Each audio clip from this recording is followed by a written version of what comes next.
Hey, I'm looking for my footies. They're Mitch Max, but that's okay. Um, I wanted to just give you all a little nightcap before I went to bed. And I know I'm very shiny. I got on all my stuff. But my food for thought nightcap tonight is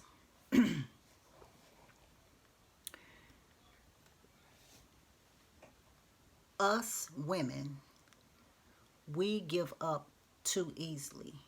And sometimes it's not just women, it's people in general, I'll say. We sometimes we'll have a great idea, right? We'll have a really good idea about something that we want to do. Uh, and we may go and tell a few friends, and then later on you find out that your friend has, I guess, in a sense, stolen your idea. And I used to think this way when I was um, not in my right mind.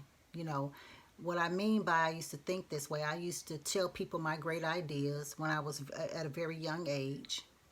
And then those people would take my ideas and run with it. And then I used to say, well, I'm not going to do it now because now she's doing it.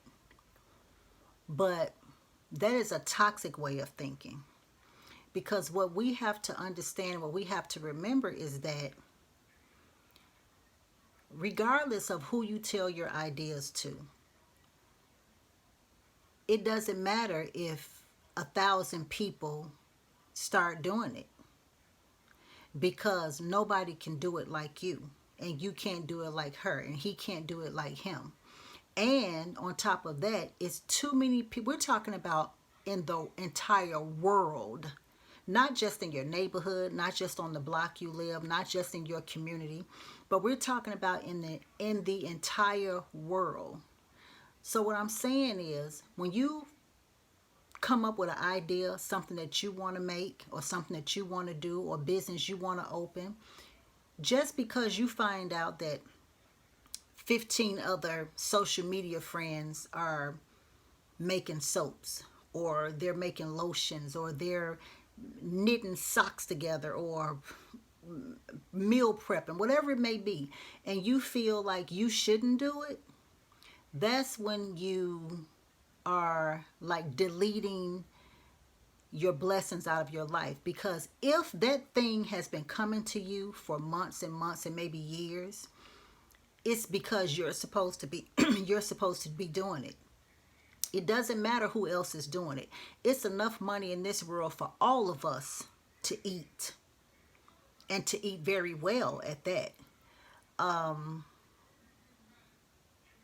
I think that when we think that way, when we don't want to do something because Mary Sue is doing it, or Elizabeth is doing it, or Shakita is doing it, or Shaquana is doing it, whatever the person's name may be, and we don't want to do it because they're doing it, or we get angry because she's doing what I'm doing, she's copying me.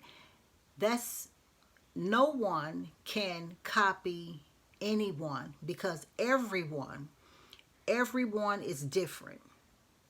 So like me, for myself, I've been in this veganism, I've been in this herbalism business before a lot of people I know were even born.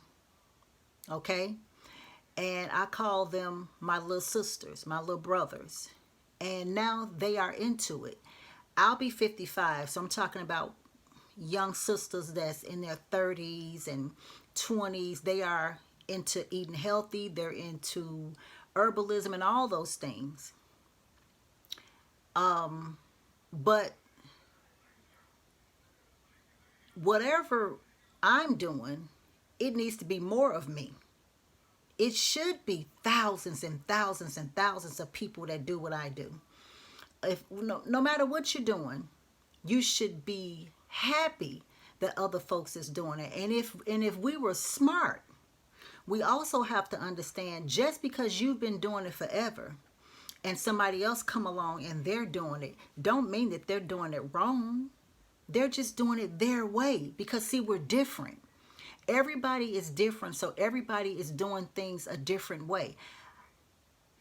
I am an intracellular master herbalist, but it's other young people that's coming along. They're doing it their way, and it's working for them. So who am I to get upset because, oh, they're not doing it right? No, they are doing it right. They're doing it correctly. Things change. Systems change. Herbs have definitely changed over 40 years. Okay? I see a lot of sisters out here doing sea moss gel. There's nothing wrong with that. The only thing I always say is that if you can do that, you can do more. If you can do this, you can do more. If you're a hairstylist and everybody is doing ponytails, you can do more. See, anything that you think of that you want to do in this world, it means that you are an artist. We all are creative. We all have artistic ways. We all are artists. Okay? I hope I said that right. Whatever. Where's my darn footy at? We all have art in us. We are all creative. So it doesn't matter who out here is doing what you do. She can't do it like you, and you can't do it like her. So if you have like minds, and one sister's on social media and she's making soap and you're making soap, get together. Get together. And even if a sister stole your recipe, it's still not going to be like yours. Do you know how many times you have tried a recipe? Someone gave you a cake recipe or a cookie recipe. You taste theirs, and then you go and you say, girl, give me that recipe. I want to make these cookies at home. And you get the recipe. Your cookies are good, but you say to yourself, this don't taste like hers. What is this? I mean, they're good, but they don't taste like hers because you're not her and she's not you. When we think so negative about things that we want to do, and then we also, I've seen a lot of people say, well, I'm not going to do it because it might not work. Well, if you will never know, will you? Because you didn't put forth the effort. You didn't step out on faith. And whatever happened to that? People have no faith anymore. People have no faith. And let me say this. A person who don't have faith dies slowly. A person who don't have faith normally has a low immune system. A person who don't have faith normally is a sick person. A person who don't have faith is normally a person who has a blocked lymphatic system, okay?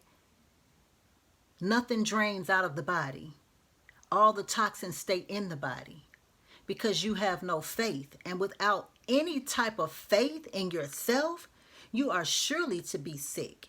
I mean, because without faith, that's usually a person that's stressed, have anxiety, always mean, or either always sad, always have an attitude or something.